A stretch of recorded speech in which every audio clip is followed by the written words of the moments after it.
저희가 저번 주에 사무엘상을 하면서 제가 다윗의 도피 경로에 대한 부분을 아주 간단하게 지나갔는데 이 부분을 함께 다시 한번 짚고 넘어가는 것이 좋겠다는 생각이 듭니다. 왜냐하면 사무엘 하는 완전히 다윗에 대한 이야기만 나옵니다. 이제 왕으로 올라가서 전복 전쟁을 하면서 다윗이 왕이 된 이후에 또 죄로 인해서 추락하는 장면까지 쭉 사무엘하가 나오기 때문에 하나님이 다윗을 어떻게 왕으로 세우시는지 과정을 함께 볼 필요가 있기 때문에 이 다윗의 도피 여정을 함께 보고 간략하게 보고 사무엘 하러 넘어갈 텐데요. 사도 바울이 사도행전 13장에 보면 비시디 안디옥에서 처음 설교할 때 이 다윗에 대해서 이렇게 얘기합니다. 내가 이새의 아들 다윗을 만나니 내 마음에 맞는 사람이라 내 뜻을 다 이루리라 하시더니라고 해서 다윗을 하나님이 내 마음에 맞는 사람이라는 표현을 하고 있습니다. 자, 다윗이 어떻길래 하나님 마음에 맞는 사람이었는지 처음부터 그랬을까요? 다윗의 도피 여정을 보면서 다윗이 걸었던 광야를 통해서 하나님이 다윗을 만들어가고 하나님이 다윗이라는 사람을 이 땅에 태어날 때부터 아마 마음판은 준비해 놓은 건 있는 것 같아요. 막내로 태어나서 어디에 보면 마지막 막내가 아니라 마지막에서 두 번째다라는 말도 있지만 막내로 태어나서 섬김에 대한 기본적인 모습을 지니고 있었던 다윗이기도 합니다. 사울에 의해서 죽음을 앞에 두고 도망쳤던 사건이 있습니다. 사울이 다윗을 죽이려고 하지요. 만만천천 얘기 제가 말씀드렸고요. 그리고 너무나 지혜롭게 잘하는 것, 그리고 자기 딸 미가를 줄 텐데 블레셋 사람 100명을 죽이고 포피 100개를 배우면 내 딸을 주겠다 했는데 200명을 죽이고 200개를 가지고 오는 사건들. 그래서 다윗이 자기의 지혜로움과 또 힘이 있음을 드러냈던, 그래서 결국 사울이 시기 질투해서 다윗을 죽이려고 했던 장면이 19장부터 나오는데 19장 그래서 도피합니다. 도망을 가게 됩니다. 그래서 다윗이 처음에 도망갈 때 어디로 도망갔을까요? 여러분들 한번 상상을 해보세요. 갑자기 사울이 자기를 잡아 죽이려고 그래요. 그래서 지금 다윗이 어딘가 도망가야 돼요. 어디로 도망가기를 원했을까요? 한번 딱 생각해 보세요. 어디 가고 싶을까요? 바로 사무엘을 찾아 만나려고 갑니다. 그럴 수밖에 없겠죠. 자기를 기름 부었고, 그러니 지금 당장 이 상황 가운데 어떻게 될지 알지 못한 상황 가운데 인도를 받을 수 있는 사람은 아버지도 아니고 사무엘이었습니다. 그래서 여러분들 도피여정 지도를 한번 보시면 라마라는 곳으로 가요. 라마가 어디냐면 라마라는 곳으로 가서 그 라마에서 사울과 만나는 장면이 나옵니다. 자, 사무엘과 만나고 거기 계속 머물러 있지 않아요. 글로 사람들을 계속 이 다윗을 잡으러 보내고 사울도 직접 왔기 때문에 거기에 머물면서 사무엘과 관계를 갖고 아마도 거기서 무엇인가 하나님에 대한 메시지나 아마도 말씀의 훈련을 받지 않았을까라는 생각이 들어요. 그 라마로 먼저 도피를 합니다. 그래서 사무엘과 일정 기간 관계를 맺게 되지요. 그 만남 이후에 거기서 또 도피해서 도망가게 되는데 20장에 보면 20장은 다윗과 요나단의 만나는 그 사건이 나옵니다. 실질적으로 도망가는 사건은 21장부터 등장을 해요. 자, 보시면 저 위에 게 없어져야지 보이는데 여러분들 보시면 여기가 라마입니다. 여기 라마예요. 자, 여기 라마에서 사무엘과 함께 시간을 보내다가 잡으러 오니까 자, 21장을 한번 펴보시고 21장 1절에 보면 다윗이 노베 가서 제사장 아히멜렉을 만납니다. 그 노비 여기입니다. 요 노브로 도피를 해요. 그 노브로 갔는데 거기에 제사장 아히멜렉을 만나고 거기서 제단에 바치는 떡을 다윗과 함께 했던 소년들과 함께 먹게 되지요. 거기서 가지고 나온 게 뭐냐면 이 다윗이 골리앗과 싸워 이어서 탈취했던 골리앗의 칼이 있습니다. 그 칼이 이 노베에 보관돼 있었는데 뭐 없으니까 내가 급히 나오느냐고 무기를 가지고 나온 게 없는데 무기 좀 달라고 하니까 이 제사장이 뭘 주냐면 이 골리앗의 칼을 다윗에게 줍니다. 자, 요때 요 광경을 21장 7절에 보면 도액이라는 사람, 사울의 신하인데 도액이라는 사람이 다 봐요. 이 사건 때문에 다 죽임을 당합니다. 어떻게 죽임을 당하냐 하면 이때 함께 있었던 그 사람들 있죠. 여기에 있었던 제사장들과 모든 가족들이 이 도액의 그러니까 사울에게 고자질을 통해서 나중에 다 죽게 돼요. 자, 이 사건이 있고 여기서 보세요. 노베에서 그렇게 해서 도망치는데 바로 어디로 도망가냐 하면 21장 10절을 보시면 그날의 다윗이 사울을 두려워하여 일어나 도망갑니다. 전혀 지금 도망가는데 하나님의 인도함이 없어요. 그냥 지금 다윗 생각에 어디로 가면 살 수 있을까 해서 어디로 도망가냐 하면 바로 요 가드는 블레셋 땅입니다. 지금 이 블레셋과 이 이스라엘은 계속 전쟁 가운데 있기 때문에 아마 다윗 생각에 이 가드로 도망가면 사울에게서 벗어날 수 있겠다고 도망간 겁니다. 그런데 문제는 뭐냐면 11절 세 번째 줄에 보면 천천히요 만만 또 나오지요. 그래서 사람들이 이 다윗이 이런 말을 들었던 사람 아닙니까? 했더니 21장 12절 끝에 심히 두려워해서요. 어떻게 합니까? 미친 척합니다. 수염에 침을 질질 흘려요. 왜냐면 이 도피 여기서 지금 벗어나야 되니까. 그러니까 다윗이 지금 어디까지 떨어진지 보셔야 됩니다. 기름 부음 받은 사람에도 불구하고 하나님의 인도함 받지 않고 자기 생각에 이것이 낫겠다고 갔다가 오히려 더 큰 낭패를 당하게 되는 모습이 나오지요. 이 모습이 시편 34편하고 시편 56편에 그대로 드러나 있습니다. 이 상황을 기본으로 해서 내용을 기본으로 해서 쓴 시편이 34편과 56편이에요. 자, 그 다음에 거기서 간신히 미친 척하고 도망 나와서 어디로 가냐면 여기 보시면 이렇게 이동해서 아둘람 굴에 갑니다. 요 아둘람 굴에 가는 것이 22장에 나와요. 요 아둘람 굴에 가서 피신을 하는데 그때 400여 명이 다윗에게 옵니다. 자, 22장 2절에 보면 환난당한 모든 자, 빚진 자, 마음에 원통한 자가 뭐예요? 여러분들 한번 상상을 한번 해보세요. 다윗이 지금 어디서 도망쳐 나온 거예요? 어떻게 도망쳐 나온 거예요? 지금 다윗이 정신이 있어요, 없어요? 정신도 하나 없어요. 지금 죽을 고생을 하고 자기가 미친놈처럼 한 상태에서 간신히 도망쳐 나와서 아둘람 굴속에 들어가 있는데 누가 와요? 원통한 자, 빚진 자, 환난당한 자가 몰려와요. 지금 다윗이 그런 사람들을 품을 수 있는 상황입니까? 그런데 다윗이요, 이 400명을 함께 품어요. 그래서 원통한 사람의 원통함을 다 들어요. 환난당한 자의 환난을 위로합니다. 빚진 자의 마음을 다 위로하는 다윗. 결국 이 사람들 400명가량이 나중에 다윗이 왕국을 세울 때에 함께 그 죽을 고생을 모든 곳을 함께 가는 용사들로 이 400명이 세워지게 되지요. 자, 여기서 그 400명을 데리고 또 한 번 이동을 하는데 다시 이 이스라엘 땅이 아닌 어디로 가냐면 요 모압 땅으로 도망갑니다. 여기 미스베 길하레셋이라는 요 곳으로 도망을 가요. 왜냐하면 여러분들 조모가 누구예요? 다윗의 조모 룻입니다. 룻. 그러니까 모압이잖아요. 그러니까 어떻게 보면 먼 친척벌입니다. 그래서 요 모압으로 가서 모압의 자기 부모를 거기다 맡겨요. 그런데 22장 5절에 보면 선지자 갓이 다윗에게 와서 얘기합니다. 유다 땅으로 돌아오라는 거예요. 그래서 다윗이 다시 그것을 떠나서요. 요 근처로 다시 돌아옵니다. 자, 하나님이 이제 조금씩 인도하게 되는데 지금 정신이 없이 몰려다니고 많은 사람들이 자기한테 몰려 있는데 도대체 400명을 데리고 피신할 공간이 이 유다 지역 그리고 이 이스라엘 지역엔 없는 거지요. 그러니까 계속 지금 이 400명을 데리고 어디로 갈까 하다 모압 땅으로 갔는데 하나님 원치 않는 거예요. 선지자가 다시 유다 땅으로 들어와라. 유다 땅으로 다시 돌아오게 되고 그 부모는 모압 땅에 지금 맡겨놓은 상태입니다. 자, 그 상태에서 자 23장에 가면 사람들이 23장 1절에 보면 다윗에게 전하여 이르되 보소서 블레셋 사람이 그일라에 쳐서 그 타작 마당을 탈취하더이다. 자, 그일라가 여기입니다. 요 파란색 있죠? 요 파란색서 블레셋 군이 지금 그일라를 치러 놓은 거예요. 지금 요 그일라에 블레셋이 침범에 들어오니까 다윗이 하나님께 엿듣는 장면이 23장 2절에 나옵니다. 자, 드디어 다윗이 하나님께 여짜와 묻습니다. 제가 올라가도 되겠습니까? 그들을 도우러 올라가도 되겠습니까? 그일라를 구원해도 되겠습니까? 해서 하나님이 구원해라 라고 얘기합니다. 4절에 보면 다시 여호와께 또 묻습니다. 그래서 그일라에 가서요, 그일라에서 블레셋을 몰아내고 그일라를 구원해 줍니다. 근데 더 재밌는 거 뭐냐 하면 그일라 가운데 있을 때 여기에 계속 있으면 하나님 어떻게 하면 좋습니까? 계속 있어도 되겠습니까? 아니면 옮겨가야 됩니까? 사울이 찾으러 올 텐데 하나님이 옮기라고 합니다. 왜냐하면 그일라 사람이 이 다윗을 살기 위해서 사울에게 넘길 수 있기 때문에 이 그일라에서 옮겨가라고 이야기를 합니다. 그래서 그때 23장 13절에 보면 사람이 400명에서 600명으로 더 늘어나게 됩니다. 자, 14절에 보면 23장 14절에 보면 사울이 매일 찾되 하나님이 그를 그의 손에 넘기지 아니하시니라. 이런 거 있지요. 딱 잡으러 왔는데 잡으러 오기 직전 바로 가요. 그러니까 지금 매번 다윗을 잡을 때마다 허탕치는 사울의 모습인데 다 누가 이렇게 하신 거예요? 하나님이 그를 그의 손에 넘기지 않기 때문입니다.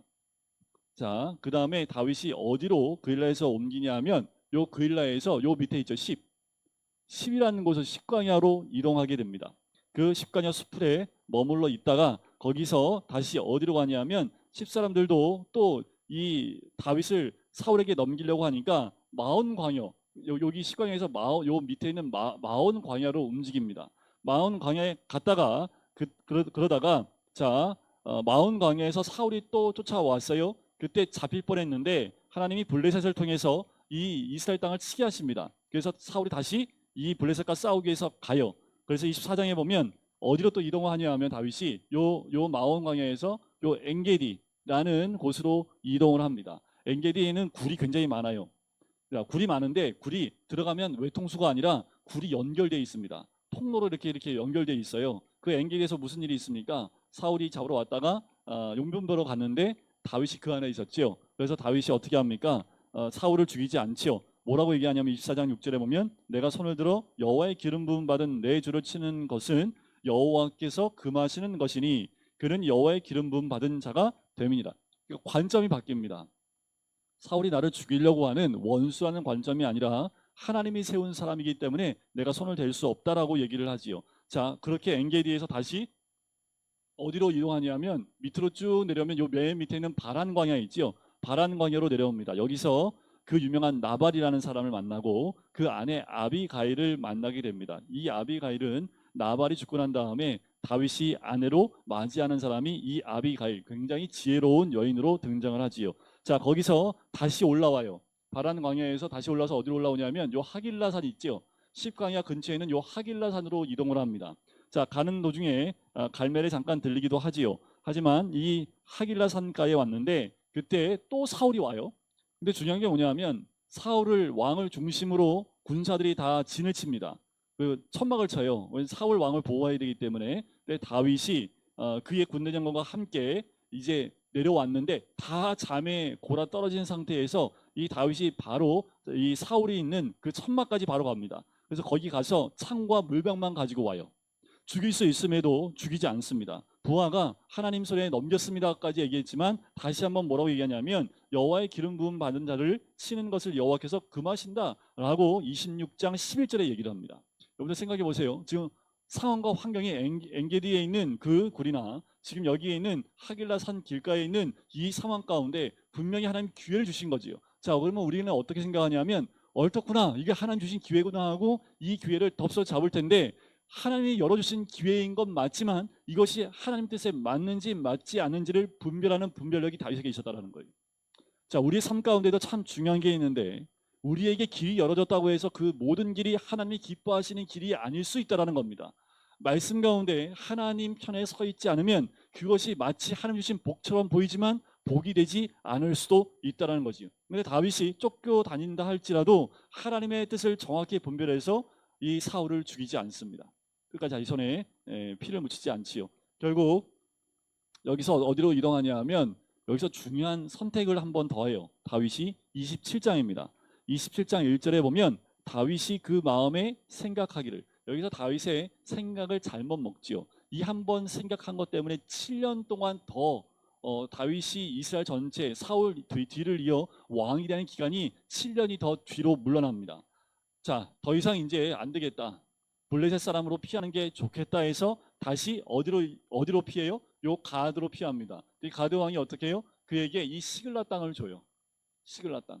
그래서 시글라 땅에 머물면서 이 블레셋과 이 사울과의 전쟁 가운데 여러 가지 어려움을 겪지만 하나님의 도우심을 받습니다. 그 가운데 여러분들 30장에 보면 아말렉이 와서 다윗이 이 블레셋과 함께 사울 왕과 전쟁하러 잠깐 간 사이에 이 아말렉 족속이 와서 시글락에 있는 모든 것을 다 탈취해 가려고 합니다. 그래서 다윗이 다시 내려와서 이 모든 것을 다 다시 되찾는 사건이 사무엘상 30장에 나와요. 그리고 계속 시글락에 머물러 있습니다. 자, 여기까지가 다윗이 쫓겨나는 거예요. 저번 시간에도 보았지만 여러분들이 한번 지도를 보세요. 지금 다윗이 안 간 데가 없을 정도로 다 도망다닙니다. 그러니까 오죽하면 맨 마지막이 뭐예요? 이제는 안 되겠다.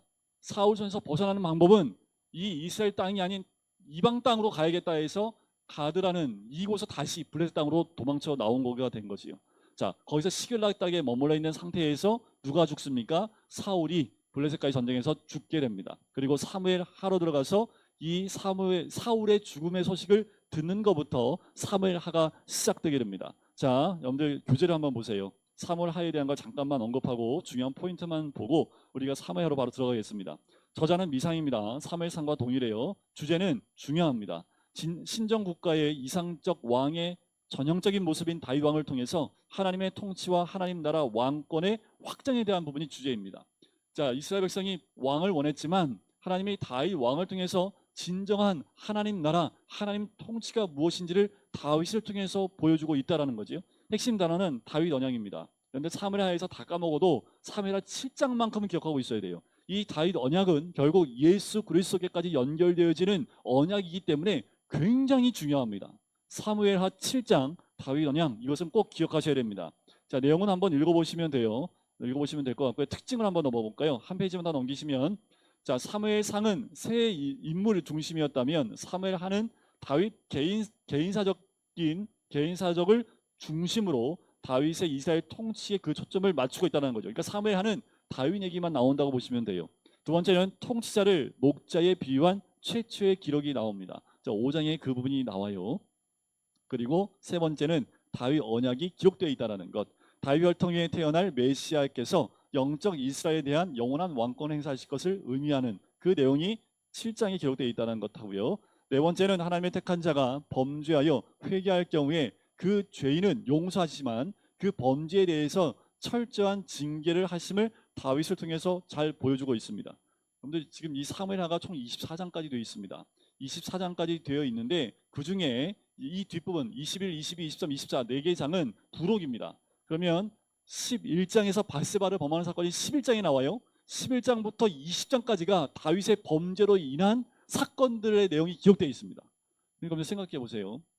지금 1장부터 이제 왕이 5장 돼서야 왕이 돼요. 통합 왕이 돼요. 그리고 10장까지 주변에 있는 모든 나라와 전쟁에서 이스라엘 나라를 완전한 국가로 세웁니다. 그러자마자 11장에서 바세바를 범하고 그 다음부터는 계속 그 죄로 인한 하나님의 징계의 역사가 20장까지 연결되는 거예요. 어떻게 보면 사무엘하는 다윗이 하나님 보시기에 정말 진정한 왕의 모습이어야 됨에도 불구하고 그 사무엘하 전체 내용 가운데 반 정도가 뭐예요? 죄에 대한 징계의 내용이라는 거예요. 여러분들, 우리가 왕 같은 제사장이지만 우리가 죄를 진 것에 대한 그 징계가 우리의 삶 가운데 있을 수 있습니다. 우리 삶의 고난은 그 죄에 대한 징계로 인해서 우리에게 임한 사건일 수 있다는 거예요. 하지만 그것이 왕 같은 제사장인 우리를 왕에서 퇴시키려고 하는 것이 아니라 더 하나님이 기뻐하실 왕으로, 하나님 마음에 합당한 왕으로 세우기 위한 하나의 과정이라는 것을 우리에게 사무엘하를 통해서, 다윗을 통해서 보여주고 있다는 겁니다. 자, 사무엘하로 바로 가볼게요. 사무엘하 성경책 한번 보시면 시글락에 머물러 있는데 한 사람이 와요. 그 사람이 누구냐 하면 아말렉 사람입니다. 1장 8절 끝에 보면 아말렉 사람이 와서 이 사울이 죽었다고 알려줘요. 그 사울의 몸에 있었던 것을 증거로 가지고 옵니다. 그런데 그 아말렉 사람은 어떻게 합니까? 다윗이 죽이라고 합니다.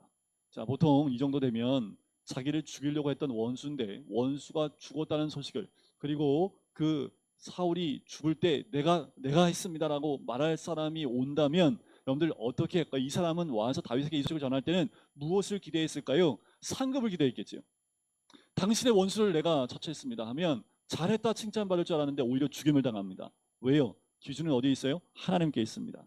네가 하나님 기름 부음 받은 자를 그렇게 생명 취하는 것을 쉽게 할 수 있느냐 하면서 오히려 그 소식을 전한 사람을 죽이고, 그리고 17절에 보면 슬픈 노래, 활노래라고 해서요, 슬픈 노래를 부릅니다. 그래서 사울과 요나단에 대한 슬픈 노래를 지어서 부르게 됩니다. 자, 이것은 노래는 왜 노래를 부르냐 하면 이때 당시에는 글로 적어서 남길 수 없었고 사람들이 글로 읽을 수 없었기 때문에 노래로 만들었다는 건 뭐냐면 구전처럼 사람들이 노래를 부를 수 있도록 만들었다는 겁니다. 이 노래가 불러지면 불러질수록 뭐예요? 다윗이 사울 왕에 대해서 어떠한 마음을 가지고 있었는지를 이 노래를 통해서 보여주고 있는 거지요. 자, 이제 사울이 죽었어요. 자, 그러면서 2장 1절에 보세요. 그 후에 다윗이 여호와께 여쭙습니다. 자, 지금 시글락에 있는 거예요. 그래서 여쭈어 아뢰되 내가 유다 한 성으로 올라가리이까 했더니 여호와께서 얘기하십니다. 올라가라. 다윗이 어디로 가리이까 했더니 헤브론으로 가라. 자, 헤브론. 자, 다윗의 정복 지도를 한번 보여주겠어요? 여기가 헤브론입니다. 여기 밑에 그러니까 헤브론인데 유다 지파가 가지고 있는 땅 가운데 제일 밑에 있고요. 여기는 그 도피성이 있는 곳이기도 하고요. 유다 지파 가운데 굉장히 중요한 땅입니다. 다시 말하면 이 곳은 유다 지파 가운데 성지와 같은 곳이에요.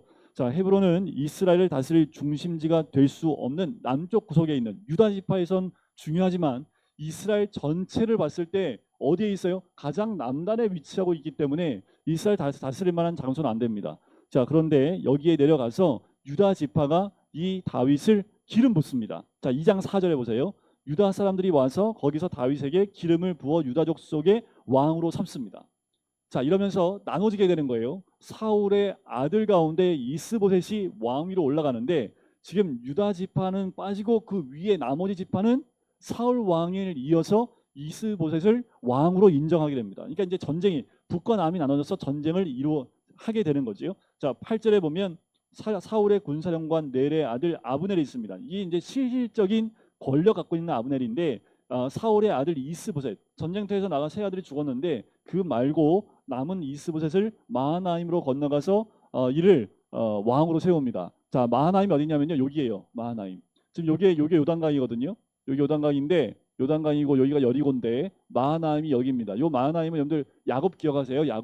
야곱이 형을 만나러 갈 때 야복 강가로 가기 전에 하나님의 군대를 만나죠. 그래서 그걸 마하나임이라고 하잖아요. 마하나임. 요 마하나임에서 요 마하나임이 뒤에 또 나오기 때문에 되게 중요해서 위치를 한번 알려드리는 거예요. 여기서 이스보셋을 왕으로 등극시키지요. 그러니까 이스라엘과 유다가 전쟁을 계속합니다. 전쟁을 계속해요. 보시면 여기서 전쟁이 있어요. 여기서 지도가 작지만 여러분들 대충 어딘지는 보시면 여부스라고 해서 요 지역, 요게 나중에 예루살렘이 되는데 요 지역에서 전쟁이 일어납니다. 그런데 전쟁을 하면 할수록 하나님이 누군 편에 서 있어요? 다윗 편에 서 있어요? 아니면 사울 후손의 편에 서 있어요? 하나님 다윗 편에 서 있잖아요. 그러니까 자연이 어떻게 되냐 하면 점점 시간이 가면 갈수록 3장 1절에 다윗은 강하여지고 사울의 집은 점점 약하여 가니라. 그러니까 이걸 누가 할까요? 다 알아요. 다 알아요. 결국 전쟁을 했음에도 불구하고 다윗의 수하들도 죽었고 이스보셋과 아브넬의 그 수하들도 죽었는데 그런데 더 많은 숫자가 그러니까 이스라엘의 이스보셋에 있는 아브넬에 있었던 그 용사들이 더 많이 죽습니다. 자, 그래서 3장에 보면 아브넬이요 이스보셋을 배반합니다. 자, 보세요. 사울의 집에 3장 6절에 보면 다윗의 집 사이 전쟁이 있는 동안에 아브넬이 점점 권세가 많은데 무슨 일을 하냐면 사울에게 첩이 하나 있었어요. 이 리스바인데 이 아브넬이요 그 리스바를 나한테 달라고 얘기합니다. 자, 이게 무슨 말이냐면 자기 아버지의 첩이지만 지금 자기 아버지의 첩이지만 엄마잖아요, 그죠? 그런데 그 여인을 달라고 하니까 말이 돼요, 안 돼요? 안 되지요. 이 말은 이때 당시에 아브넬에게 사울의 왕권이 아브넬에게 온다는 것을 의미하는 그런 의미이기도 합니다. 그러니까 이스보셋이 안 되지요, 못 줍니다. 그랬더니 아브넬이 화를 내요. 근데 이스보셋이 권력이 없기 때문에 무서워합니다. 그래서 아브넬이요 다윗을 찾아가서 내가 이것을 이 나라를 당신에게 다 주겠다라고 얘기를 합니다. 자, 19절 3장 19절에 보면 아브넬이 또 베냐민 사람의 귀에 말하고 아브넬이 이스라엘과 베냐민의 온 집이 선하게 여기는 모든 것을 다윗의 귀에 말하려고 헤브론으로 내려가지요. 자, 근데 중요한 건 뭐냐면 이 아브넬이 다윗의 군대 장관 요압에 의해서 살해를 당합니다. 왜 살해당하냐 하면 요압의 막내 동생을 이 아브넬이 전쟁 가운데 죽였거든요. 그래서 앙심을 품고 아브넬을 살해를 해요. 자, 이것 때문에 또 오해를 합니다. 왜냐하면 아직 아브넬은 이 유다 지파 외에 저 북쪽의 지휘관이기 때문에 모든 사람에게 존경받는 그리고 권력자이기 때문에 지금 이 아브넬을 죽였다는 얘기는 다시 전쟁하겠다는 의미일 수밖에 없거든요.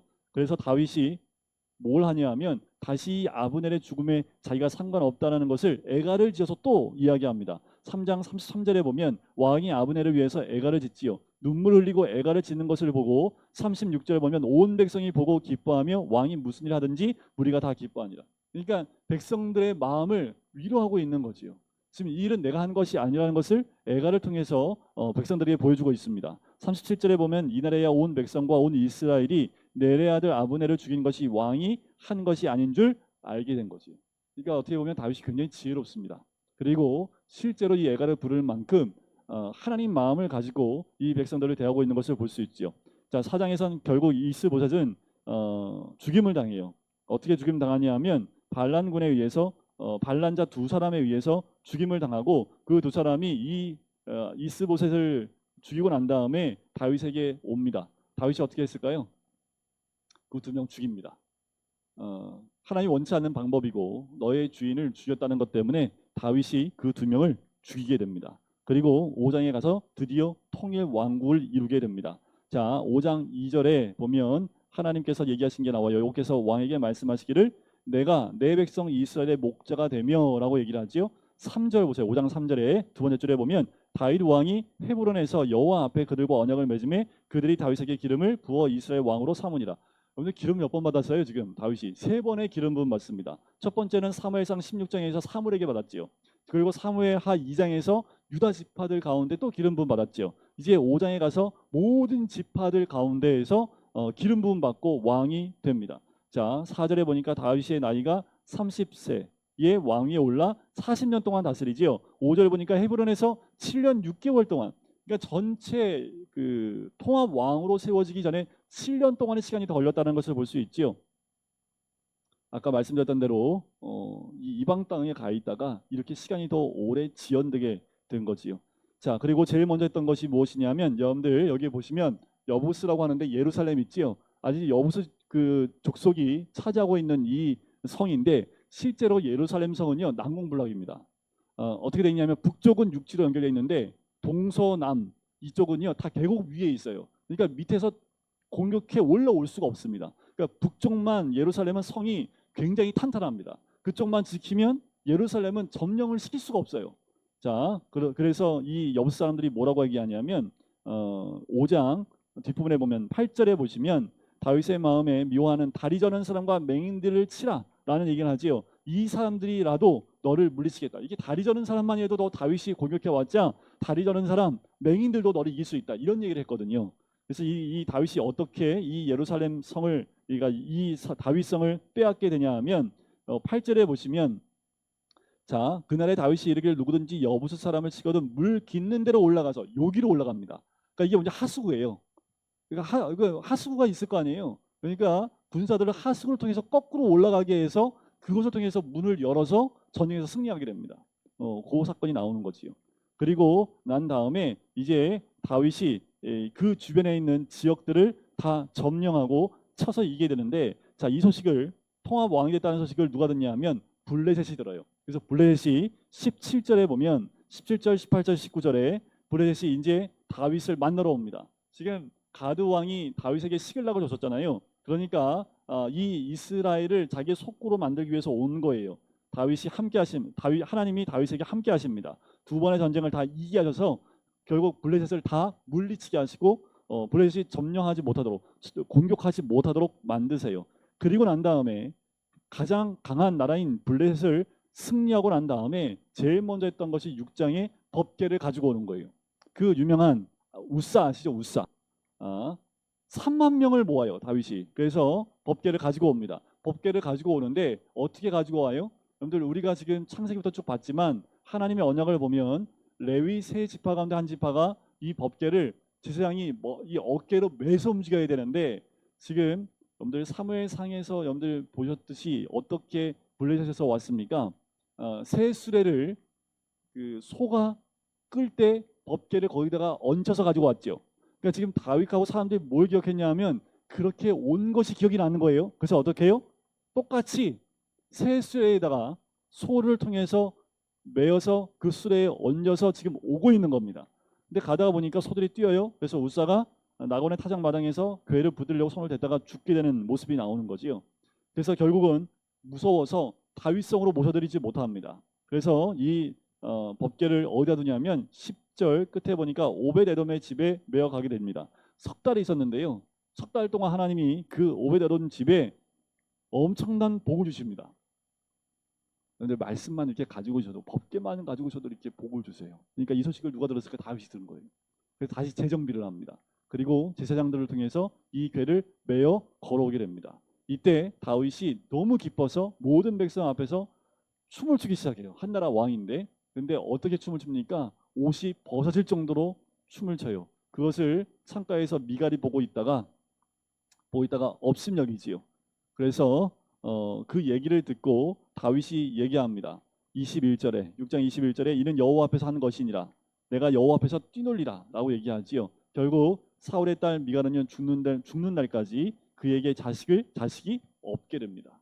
자, 요 사건이었죠. 그리고 난 다음에 7장에 이게 이제 다윗의 언약인데 뭐냐면 나는 이렇게 좋은 집에서 살고 있는데 구인 살고 있는데 하나님은 그 집도 없다라고 하면서 이 마음을 가져요. 하나님을 위해서 성전을 쳐야겠다는 마음을 갖습니다. 그래서 선지자 나단에게 이 마음을 나눴을 때 선지자 나단이 마음이 좋지요.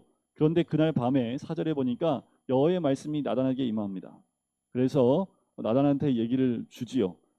내가 이제껏 장막과 선막 안에서 다녔는데 하면서 이야기를 합니다. 8절에 그러므로 이제 내 종 다윗에게 이와 같이 말하라 라고 얘기하지요. 내가 너를 목장 곧 양을 따르는 데에서 데려다가 내 백성 이스라엘의 주권자로 삼고 9절 내가 가는 모든 곳에서 내가 너와 함께 있어 내 모든 원수를 내 앞에서 멸하였은즉 땅에서 위대한 자들의 이름같이 내 이름을 위대하게 만들어 주리라. 지금 언약이에요. 11절 전에 내가 사사에게 명령하여 내 백성 이스라엘 다스리던 때와 같이 아니하게 하고 너를 모든 원수에게서 벗어나 편히 쉬게 하리라. 여호와가 또 내게 이르노니 여호와가 너를 위하여 집을 짓고 내 수완이 차서 내 조상들과 함께 누울 때에 내가 내 몸에서 내 씨를 내 뒤에 세워 그의 나라를 견고하게 하리라.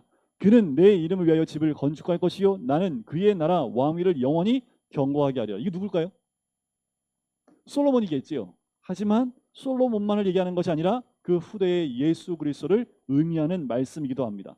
하나님 나라, 그의 나라 왕위를 영원히 견고하게 하는 것이기 때문에 이것은 곧 예수 그리스도를 상징하는 말씀이기도 하지요. 16절 내 집과 내 나라가 내 앞에서 영원히 보존되고 내 왕위가 영원히 견고하리라. 이 언약은 남유다 왕국이 이어질 때 계속해서 다윗의 후손들로 인해서 그 왕국이 보존되어집니다. 근데 이 의미는 다윗의 혈통에서 영원히 끊이지 않겠다는 말씀 아니죠. 실제로 역사적으로 이 남유다 왕국은 멸망하기 때문에 그래요.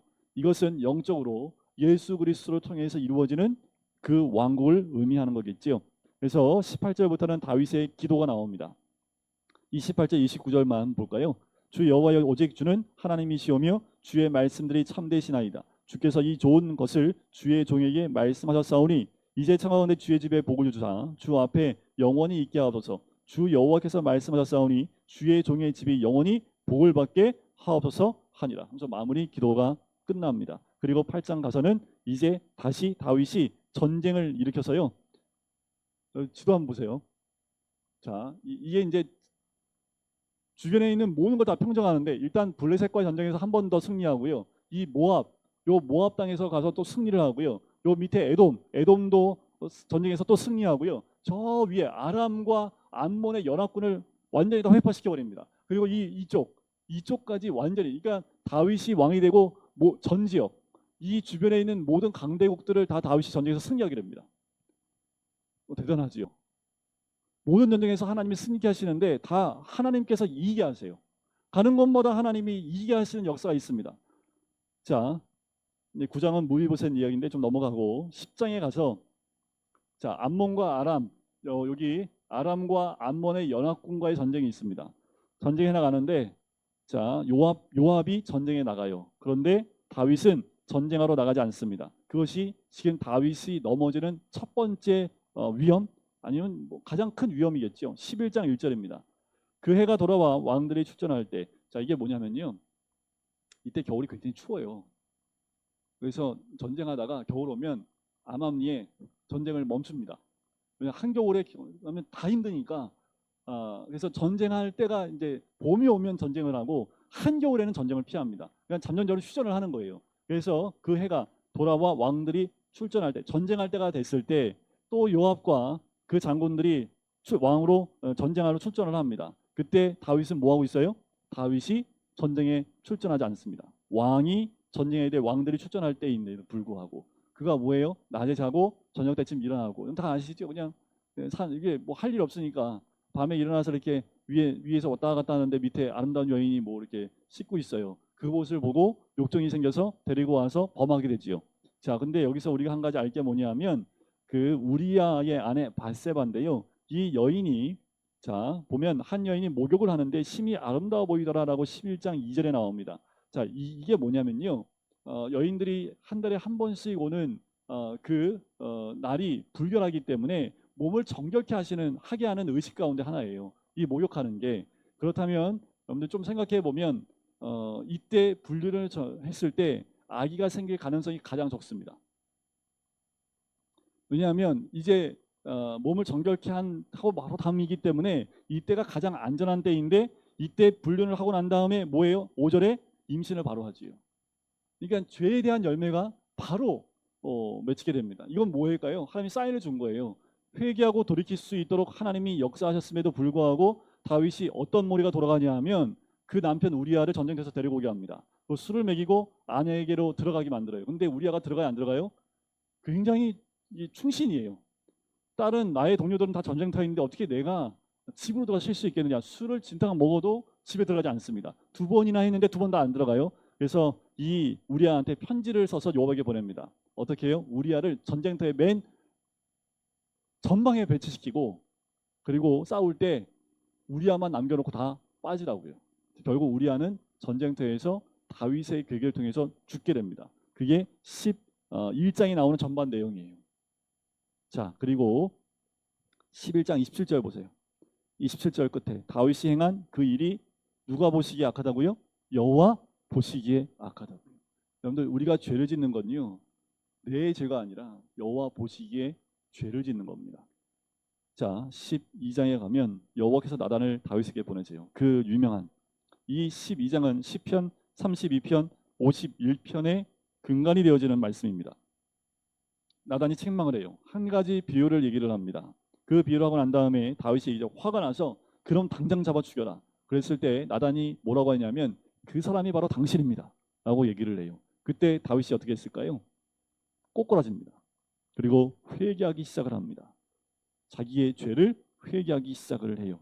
그래서 나단이 7절에 보면 다윗에게 이르되 당신이 그 사람이라 라고 했더니 이와 같이 이르시기를 내가 너를 이스라엘 왕의 왕으로 기름 붓기 위하여 너를 사울의 손에 구원하고 8절 내 주인의 집을 내게 주고 내 주인의 아내들을 내 품에 두고 하면서 그 복주던 거 다 얘기하지요. 그랬는데 9절 어찌하여 네가 여호와의 말씀을 업심여기고, 여러분들 죄를 짓는 것은 여호와의 말씀을 업심여기는 겁니다.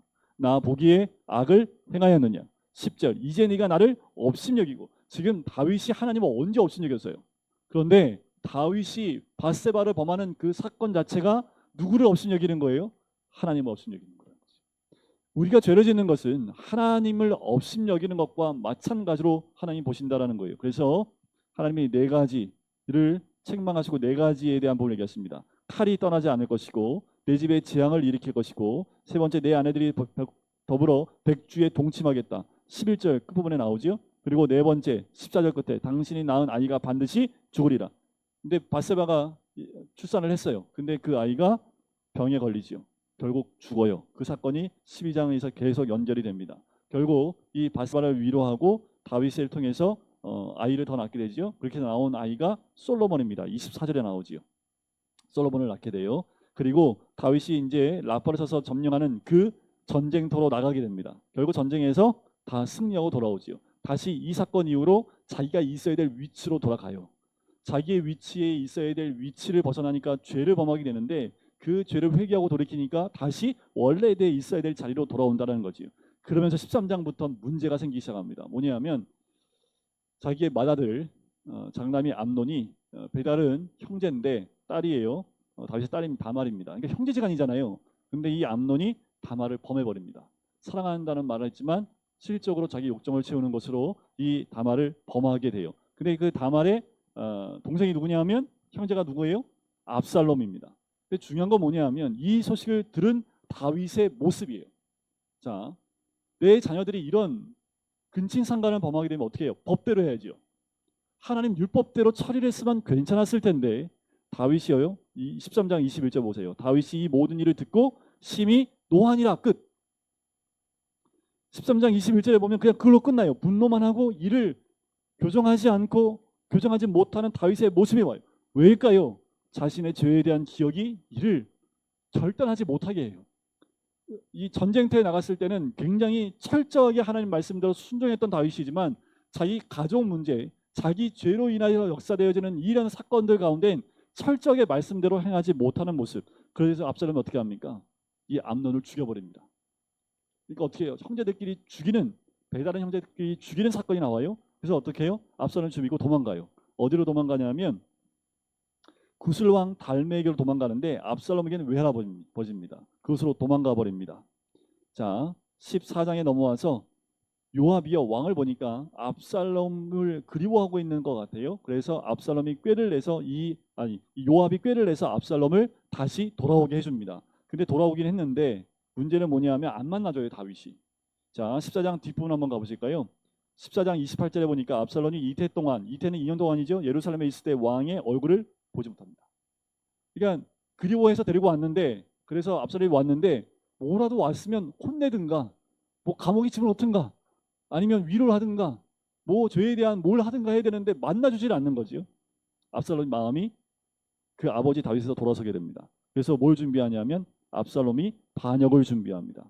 자, 반역을 어떻게 준비하냐면 지금 이 압살롬이 자기가 왕이 되기 위해서 보통 재판을 할 때요, 가장 중요한 재판은 왕위까지 올라갑니다. 그런데 왕위까지 가지 않고 압살롬이 중간에서 이 모든 재판을 자기가 다 해요. 그래서 백성들의 마음을 다윗에게서 자기에게로 돌이킵니다. 그러니까 이런 거예요. 아파. 어디 아픈데 내가 해줄게. 그래서 살짝 만져줘요. 그러니까 이렇게 사람들의 마음을 자꾸 만지면서 어떻게 해요? 이래 만나보니까 다윗보다 그 아들 압살롬이 더 나은 것 같아. 압살롬이 되게 잘생겼잖아요. 키도 크고 굉장히 잘생겼습니다. 머리 숱대머리가요, 아주 그냥 머리숱이 너무 많아가지고 아주 화려했던 사람이 압살롬입니다. 그러니까 보기도 풍채가 좋은데 마음도 너무 좋아. 너무 잘해주니까. 그래서 사람들 백성들의 마음을 다윗에게서 훔칩니다. 자, 15장 6절 보세요. 압살롬의 행함이 이와 같아서 이스라엘 사람들의 마음을 압살롬이 훔치니라. 여러분들 이 마음 훔치는 게 굉장히 큰 죄입니다. 보니까 7절 끝부분에 내가 헤브론에서 그 서원을 이루게 하소서. 그래서 요 헤브론 있죠, 요 밑에 다윗이 첫 번째 왕으로 기름 부음 받았던 헤브론에서 압살롬이 왕으로 올라가게 됩니다. 스스로. 10절 끝에 보면 압살롬이 헤브론에서 왕이 되었다 하라 해서 이 소식을 이스라엘 전 지역에 쫙 다 퍼뜨리게 되고요. 이 압살롬이 책사 한 사람을 포섭하게 되는데 12절에 보시면 압살롬이 사람을 보내 다윗의 모사 길롯 사람 아히도벨을 포섭을 합니다. 그래서 책사로 포섭을 해요. 이 아히도벨이 누구냐 하면 밧세바의 할아버지입니다. 그러니까 지금 아히도벨이 뭐냐 하면 밧세바의 할아버지인데 지혜가 있고 존경받는 정치 자문위원인데요. 왜 이 사람이 이 압살롬 반역에 동참을 했을까요? 지금 다윗을 통해서 어떻게 해요? 사위도 이게 지금 그 뭐예요? 손주 사위가 되겠죠. 죽임을 당했죠. 지금 가정이 어떻게 됐을까요? 완전히 다윗 때문에 다 망가져 있잖아요. 그러니까 이 아히도벨의 마음이 어땠을까요? 편치 않았겠지요. 그러니까 다윗을 모반하는 압살롬 편에 서게 되는 겁니다. 근데 이 아히도벨은요, 대단한 사람입니다. 뒤에 나오는데 이 아히도벨이 얘기한 건요, 꼭 하나님의 얘기한 거 똑같을 정도로 굉장히 지혜가 있는 사람입니다. 자, 18절 두 번째 줄에 보면 가드에서 온 모든 가드 사람 600명이 앞으로 행진하니라. 그리고 이 소식을 들은 다윗이요, 이제 예루살렘 도망가요. 왜 도망갔을까라는 여러 가지 이유가 있는데, 당시에는요, 지금처럼 군대가 항상 주둔하고 있는 것이 아니라요, 전쟁 났을 때 파벌을 보내서 군사를 모집을 합니다. 그러니까 상비군으로 늘 데리고 있었던 군대의 숫자가 많지 않아요. 그러니까 그 많지 않은 숫자이니까 어떻게 해요? 지금 압살롬이 공격해 들어오면 방어할 수 있는 병력 수가 많지 않습니다. 그래서 소식이 들리자마자 바로 예루살렘에서 이제 나오는 거죠. 도망쳐 나오는 거예요. 그래서 함께 도망치는 사람들이 나오는데, 특별히 23절 끝에 보세요. 백성이 광야 길로 향하니라. 다시 이 다윗이요, 광야 길로 가는 모습을 보게 되지요. 언약궤를 가지고 쫓아 나오는 제사장들이 있어요. 근데 언약궤를 가지고 다시 돌아가라고 얘기합니다. 그리고 들어가라고 얘기를 하지요. 그래서 29절에 보면 사독과 아비아달이 하나님의 궤를 예루살렘으로 도로 메어다가 거기에 머물게 됩니다. 자, 그리고 다윗이 32절에 보면 아렉 사람 후세가 있는데, 이 사람도 굉장히 나이가 좀 있고 굉장히 후덕하고 그리고 지혜가 있는 사람입니다. 그 사람으로 하여금 예루살렘에 머물게 합니다. 37절 보세요. 다윗의 친구 후세가 곧 성으로 들어가서 압살롬도 예루살렘으로 들어갔더라. 이것이 다윗이 했던 가장 중요한 한 수였습니다. 16장은 이제 다윗의 도피 과정이 나와요. 도피하는데 여러분들 시므이 아시죠? 베냐민 사람 시므이가 쫓아오면서 막 저주를 합니다. 그래서 다윗을 호위하는 장군이 내가 가서 저를 쳐 죽이겠습니다 얘기했더니 다윗이 뭐라고 얘기합니까?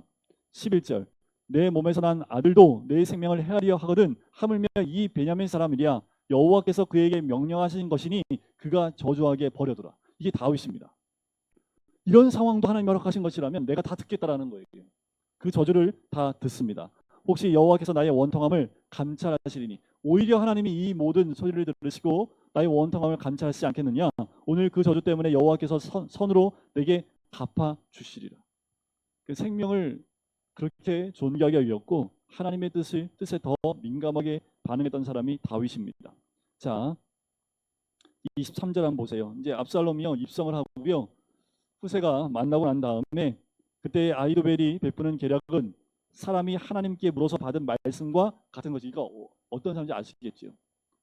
그러니까 하나님 말씀도 정통한 사람인 건 맞는 것 같아요. 그리고 참 지혜가 있는 사람인 것 같아요. 아히도벨의 모든 계략은 다윗에게나 압살롬에게나 그와 같이 여겨졌더라. 그러니까 아히도벨 얘기하면 이거 하나님 음성하고 똑같아요. 그 정도로 굉장히 지혜로운 사람이라는 거죠. 17장은요 이 아히도벨과 다윗이 심어놓은 후세와 한판 이제 지략 싸움이 나옵니다. 이 아히도벨이 뭐라고 얘기하냐면, 나한테 병력 12,000명만 주십시오. 내가 오늘 밤 가서 다윗의 목을 베어 오겠습니다. 라고 아히도벨이 얘기하는데, 후세가 뭐라고 하냐면, 지금 가면 오히려 다치게 됩니다. 왜냐하면 다윗은 전쟁에서 잔뼈가 굵은 사람이기 때문에 분명히 쫓아올 것을 알고 복병들 다 숨겨놨을 겁니다. 그래서 사람들이 듣고 아히도벨의 얘기보다 후세의 얘기에 귀를 더 엽니다. 그래서 쫓아가지 않아요. 이것을 알고요. 이 누구죠? 아히도벨이요. 자기의 책략이, 자기의 그 생각이 관철되지 못하는 것을 알고 돌아가서 자살합니다. 그 대단한 사람이죠. 자살하는 게 대단한 게 아니라 지금 하지 않으면 희망이 없고 다윗이 다시 들어올 것을 알았기 때문에 아히도벨은 스스로 돌아가서 생을 마감하게 됩니다. 그래서 아히도벨은 그냥 스스로 죽게 되지요. 자, 다윗은 마하나임에 다시 이르게 됩니다. 그러니까 도망가서 어디요? 아까도 말씀드렸지만 요 마하나임 있지요. 여기도 하나의 요새입니다. 그곳에 들어가서 정비를 합니다. 다시 재정비를 하지요. 그리고 사람들 이제 이제 전쟁을 준비할 수 있는 군사들을 모읍니다. 18장은 이제 그 전쟁에 압살롬이 다시 재정비해서 군사를 모아서 다윗과 싸우기 위해서 올라가요. 그 전쟁에서 어떻게 했을까요? 압살롬은 참패하게 됩니다. 도망가다가 자기가 그렇게 아끼는 머리가 나무에 걸려서 나무에 대롱대롱 매달려 있을 때 요압이 창으로 찍어 죽임을 당하게 되지요. 다윗이 분명히 얘기했습니다. 압살롬 죽이지 말라고 했지만 요압은 이 압살롬을 죽이게 됩니다. 결국 이제 다시 이 다윗은 그 전에 승리하고 다시 예루살렘으로 왕궁 회복하게 되지요. 근데 다윗이 기뻐하지 않아요.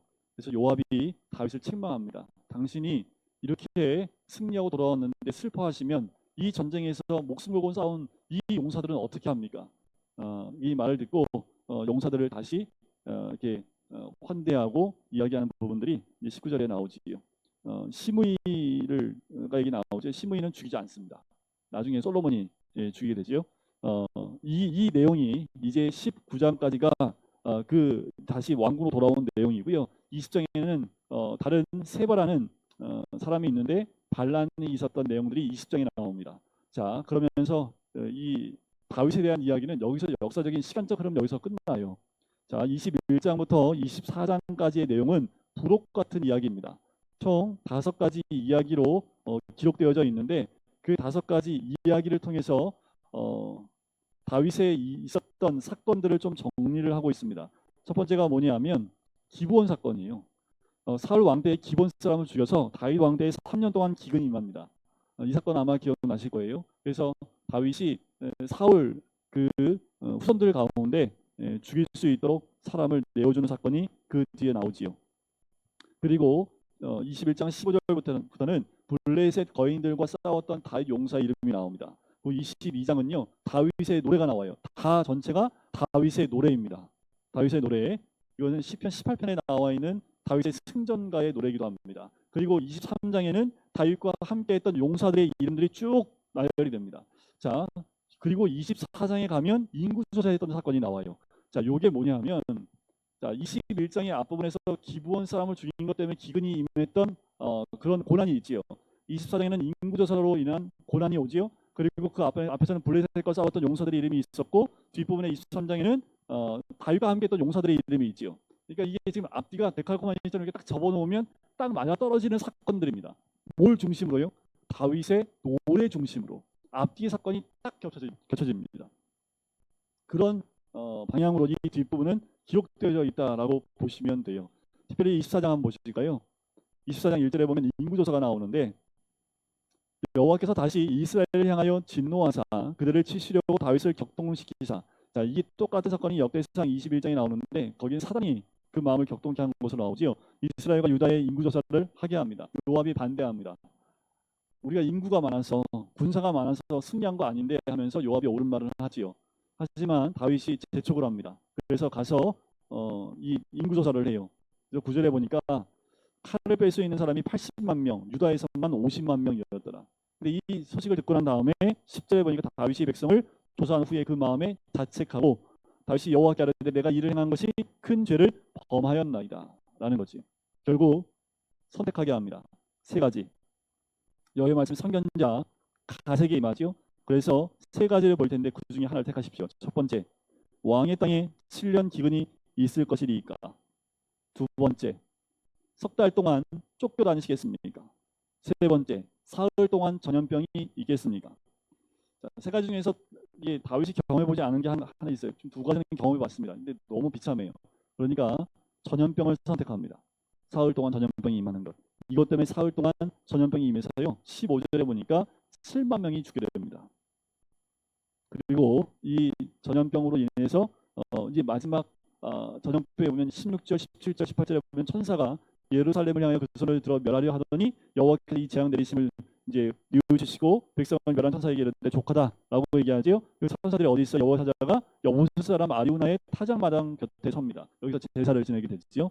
그리고 그 산을 사게 됩니다. 그 타작마당을 사게 됩니다. 그래서 18절에 보면 올라가서 여부 사람 아리우나의 타작마당에서 여호와를 위하여 제단을 쌓으라. 이곳이 바로 모리아 산지였고요. 오르난의 타작마당이고 예루살렘 성전이 지어지는 곳이 이곳이 됩니다. 사무엘하는 이렇게 마무리가 돼요. 이제 열왕기 상에 가면 다윗이 이제 늙어서 죽는 것으로부터 열왕기 상이 시작을 하지요. 여러분들 여기서 전체를 한번 쭉 빠르게 봤지만 우리가 꼭 기억해야 될 다윗의 모습 가운데 하나가 뭐냐면 다윗이 노래를 참 많이 했지요. 애가도 많이 부르는데 뭐 활노래도 있고 이런 애가는 시편에 기록되어 있지 않습니다. 그런데 시편에 기록되어 있는 다윗의 노래를 보면 자기의 치부를 드러낼 수 있는 죄에 대한 것들을 노래로 불러서 남겨서 사람들로 하여금 기억하게 만들고 있다는 거예요. 여러분들 한번 생각해 보세요. 자기의 치부를 노래로 만들어서 남길 왕이 어디 있습니까? 보통 왕들은 자기의 치부는 다 없애고 자기의 공적만 남기는 것이 보통 왕들인데 다윗은 자기의 일대기 가운데 죄나 자기가 잘못 선택한 거나 이런 것들을 가드왕 앞에서 미친 척했던 것도 시편에 남겨놓습니다. 다윗이 이런 마음이에요. 그 후대 사람들이 자기처럼 그 죄 가운데 빠지지 않도록 그리고 하나님 앞에서 자기가 어떤 죄를 졌는지 다 오픈함을 통해서요. 자기의 죄와 같은 것 가운데 백성들이 빠지지 않도록 그 모든 것들을 기록해 남겨놓고 있다는 것이. 그래서 우리가 죄를 졌을 때 그 죄를 드러내놓고 고백하고 또 이야기하는 것이 주님 앞에서 하나님이 좀 기뻐하시는 모습이기도 하고 죄에서 완전히 벗어나는 모습이기도 하지요. 다윗의 일대기가 쭉 우리가 빠르게 한번 보았지만 쫓겨남을 다닐 때 그리고 하나님이 함께 하셨지만 그가 왕의 정점에 올랐을 때 그도 동일하게 사울 왕처럼 죄 가운데 있었다라는 것이요. 근데 다른 건 뭐예요? 사무엘이 사울을 책망했을 때 사울은 돌이키지 않았지만 선지자 나단의 책망에 다윗은 돌이켰다라는 거예요. 이것이 가장 큰 차이점입니다. 이 땅에서는 주님 앞에 완벽한 사람은 없어요. 그런데 어떤 사람이 완벽한 사람입니까? 회개하고 돌이키는 사람입니다. 다윗은 그래서 하나님 마음에 합한 사람이었고 마음에 든 사람이었다는 것이죠. 다윗은 이렇게 두 번째 통일 왕국 왕으로서 이스라엘 전체를 세웠던 왕이기도 합니다. 그래서 이스라엘 민족이요 다윗 왕국을 다시 회복하고 싶어해요. 그만큼 다윗이 정복 활동을 통해서 그 주의를 다 평정했을 뿐만 아니라 이스라엘을 강대국의 반열을 위해 세웠고 전쟁을 통해서 얻었던 그 모든 것들을 주를 위해 성전 건축을 위해 모든 것을 준비한 다윗의 모습을 보고요. 또 한 가지는 다윗이요 전쟁에서 습득하고 이제 취했던 모든 말들의 뒷발꿈치 힘줄을 다 끊어버립니다. 왜냐하면 성경에 나와 있는 말씀에 나와 있는 대로 율법에 나와 있는 대로 그 말을 많이 가지지 말라는 그 말씀대로 뒤 발굴에 그 발에 힘줄을 다 끊어버리는 다윗의 모습을 봐요. 그런데 한 가지는요, 못했던 게 뭐냐면 아내를 많이 봅니다. 그게 이제 다윗으로 하여금 넘어지게 하는, 그리고 솔로몬으로 하여금 넘어지게 하는 또 하나의 어떤 조그만 버러짐이 됩니다. 주에 대해서. 그런 부분도 다윗이 연약한 부분도 그대로 성경에 나와 있어요. 우리가 다윗을 보면서 완벽한 하나님 예수님과 같은 모습이 아닌 다윗이 오히려 우리한테는 하나님께 훈련되어지는 우리에게는 더 귀한 모습이지 않을까라는 생각이 듭니다. 다음 주에는 열왕기 상하 중에서 솔로몬과 이후의 분열 왕국을 함께 나누도록 하겠습니다. 우리 기도 마치겠습니다.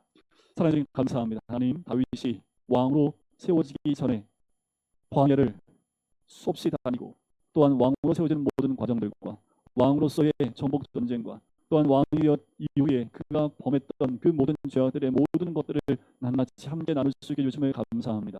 하나님, 이 모든 과정들 가운데 우리의 인생도 이와 같이 하나님 인도하시고 왕으로 세우시기 위해서 우리를 때로는 광야 같은 곳을 통과하게 하시고, 또한 그 광야 길 가운데 우리를 구원해 주시고, 하나님, 왕 같은 세상으로 우리를 각자 있는 자리에서 세워주시는 하나님의 은혜가 있는 줄 믿습니다.